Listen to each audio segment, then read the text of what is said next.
Brother Kris made a comment, and I said, I'm going to respond to that. Might as well, because it can be done properly, and I think it's useful. This was back on the 13th. Just made a comment on Twitter. He says, I think the problem with theonomy is that you have unregenerate men attempting to apply and submit others to God's law. It didn't work in Geneva, and I don't believe it would work in America. Well, once again, the issue is what you think theonomy is meaning. And I think as more and more people recognize that the church needs to have a strongly prophetic message for the culture, the idea that something like the Noahic covenant is enough, or the idea that the general light of nature. Folks, the general light of nature has a father in prison in Canada for trying to save his daughter from the insanity of transgenderism. That general light of nature thing ain't working too good. Because here's the problem. That nature needs to be understood in light of God's revelation as to who man is. We now live in a society that has secularized to the point where you have a majority of people who view us as ugly bags of mostly water, as stardust, as fizzing chemicals, whatever other terminology you want to use. By the way, I preached a sermon Sunday night, and it was a tough sermon. It wasn't a fun sermon. It's not a happy clappy sermon. It's not a I feel so much better about myself sermon. I don't think anybody felt very good about themselves after that sermon. But I would direct you to it if you have been thinking about what foundational work you can be doing to try to be prepared to deal with horrible persecution in the future, especially persecution where you would be separated from other believers and from everybody, because they're doing that to believers in China, isolating them. That's what communists do. That's what we did in the Stasi prisons. They're doing it in China. And if you can't see that there are many people in our society and in our government today that would say it's best for the public health that we help these people by re-educating them, then you're missing it. Because that's what they're going to do, unless God intervenes. Anyway, I dealt with that Sunday night at Apologia Church, so you can find that on their YouTube channel while it's still there. And I gave 5 foundations of things to work on. Things that 5 things you can focus upon in the darkness, in your solitude, if you are isolated as a believer, to attempt to stay strong when someone's attempting to break your faith. And it's something I've thought about, and every time I talk to my fellow pastors and stuff, they've thought about it too. And so I addressed it. Sometimes I address stuff that isn't a whole lot of fun to address, but there you go. Okay, anyway, so as people are recognizing that the church's ceasefire with culture has not worked, we need to have a word from God to a society that has completely lost its collective mind and certainly its way. And so the question of theonomy is, unfortunately, has been inappropriately framed 30 years ago. Man, I wish I had this. I need to make a note to myself somehow.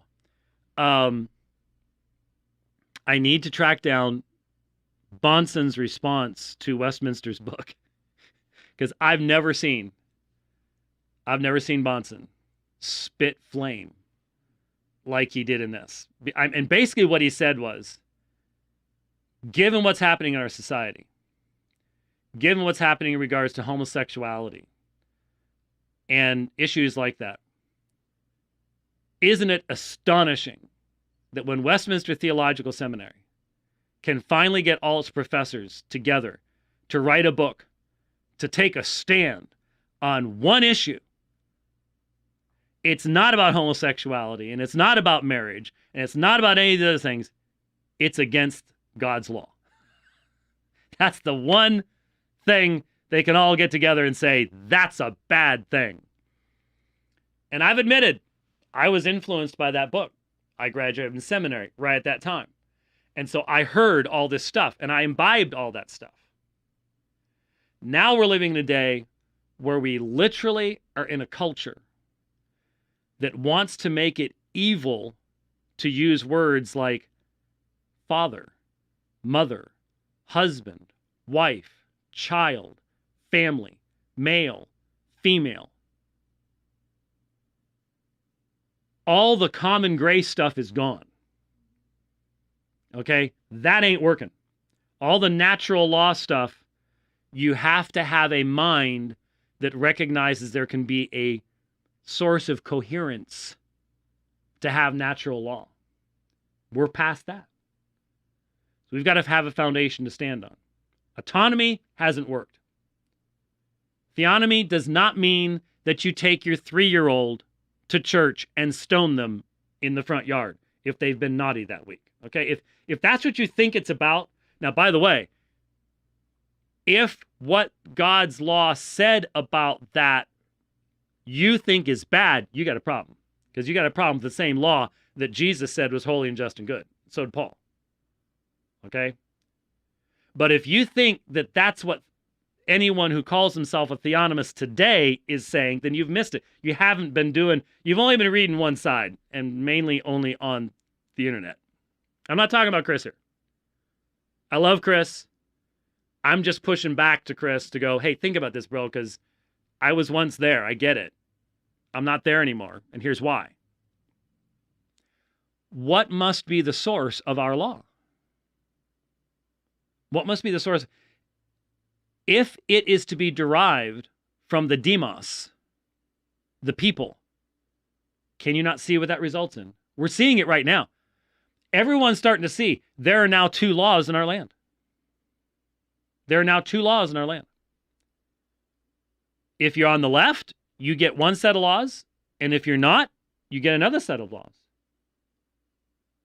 And the result is anarchy. That can't work. So do you want law that derives from God's revelation, or do you want law that is derived from rebellion against God? That's really the only 2 choices you have. Because anything that has ever been good, in anything system that man has derived, has come from God's law. Due process, where does that come from? Scripture. Innocent until proven guilty, where does that come from? Scripture. Necessity of witnesses, cross-examination, Bible, English common law, blah, blah, blah, blah, blah.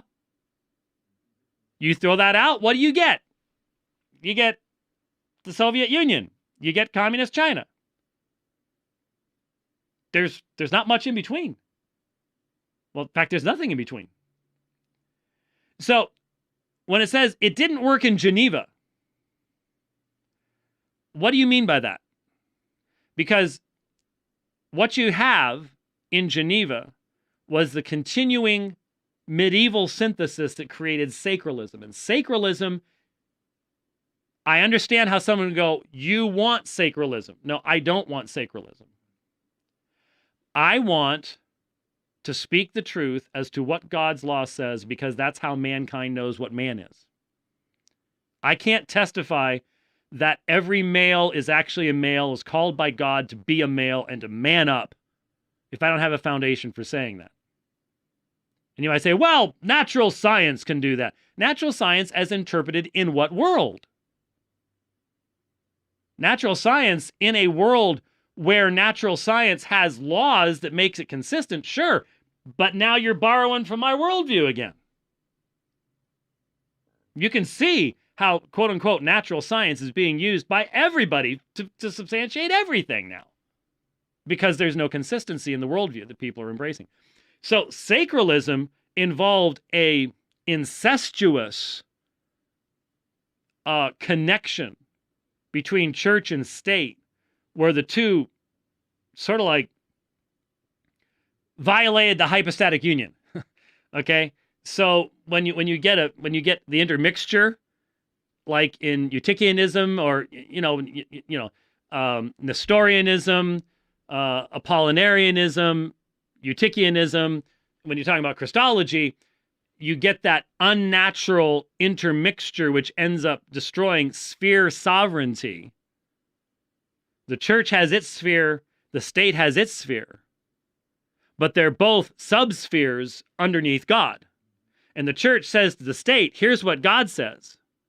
But the church doesn't take over the role of the state in the process. And that was always the issue. I mean, from the point in time where you have the highest reach of the papacy, where you've got the Holy Roman Emperor kneeling in the snow outside the Pope's door to try to get his position back, to the reverse of that, where the emperor completely controls the Pope, to the point where you have Leo, at the time of Luther, who's riding through Rome in armor, leading an army. Okay? That's where you've gotten this intermixture. And that's not what we're talking about. See, so the presentation, I think the problem with theonomy is that you have unregenerate men attempting to apply and submit others to God's law. The question is, what law is going to actually correspond to the need of any man, whether unregenerate or regenerate? And the regenerate or unregenerate state of the person enforcing the law cannot be the determining factor. The state, the question is, are we going to seek to have God's blessing on our state, or are we going to live in rebellion against God? This nation, imperfect as the men were, every historical document says, wanted God's blessing on this nation. And they weren't talking about Allah. They were talking about the God of Abraham. And so the question is, where are you going to get that law? If you get all the unregenerate men together and they come up with a law for unregenerate men, that'll be rebellion. That'll be chaos. Where do you get the substance of what that law is to be? That's what the question is. And so I think it misrepresents what the issue is. What is theonomy? Theonomy is not unregenerate men attempting to apply and submit others to God's law. The only person who's going to submit to God's law is the person who has that law written upon their heart, first of all. But that doesn't change the fact that God's law was what allowed God to bless a people. Blessed is the nation whose God is Yahweh.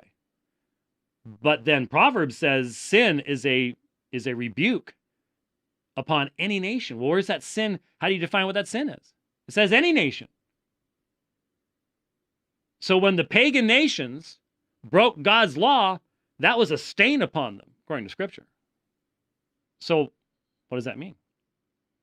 So there. Oh, yes? So your point earlier about blood guilt. Yes. Yeah, that's a short leash. I got to get you some more rope there. But your point earlier about blood guilt is well taken, because if one can step past the secular mockery that is made of God's law and cannot understand what it's reading, frankly, and you just simply go through each element of the law and you go, okay, let's look at the categories that the Scripture actually lays out, whether that's blood guiltiness, there's prosperity concepts there. Oh, yeah. If you do this, you will prosper. Guess what? If you don't, you won't. The land will spew you out. Things like that. Then you get into practical things. There's health code there. Mm-hmm. There is building code there. You got leprosy on your wall. Hey, financial issues? Financial issues, usury laws, the whole 9 yards. You go through that and you start to find out this is actually very sensible. And the big thing about each and every point is that the Lord hates dishonest scales. The law, what he's objecting Justice. to, what Kris is objecting to, isn't the law, isn't the theonomy, it's the carrying out by unequal scales, Right. by police officers and judges and the system. And that's what we have, for instance, today, where we have Maxine Waters all upset about January 6th, and yet all of Right. her whole party in Congress covers over what she did over the weekend. Yep. But you go back to God's law and you start finding out, you know what? If you want to look at this even on a practical level, it makes a lot of sense because it's just. It's just. And if we just simply take that in a serious way instead of all of this unserious childlike behavior by people We're not talking about Kris there. No, but people walking around in adult bodies behaving like little children, Yeah. you know, maybe we might have a hope in this land. Yeah. Well, that thing with Samuel was just absolutely astonishing.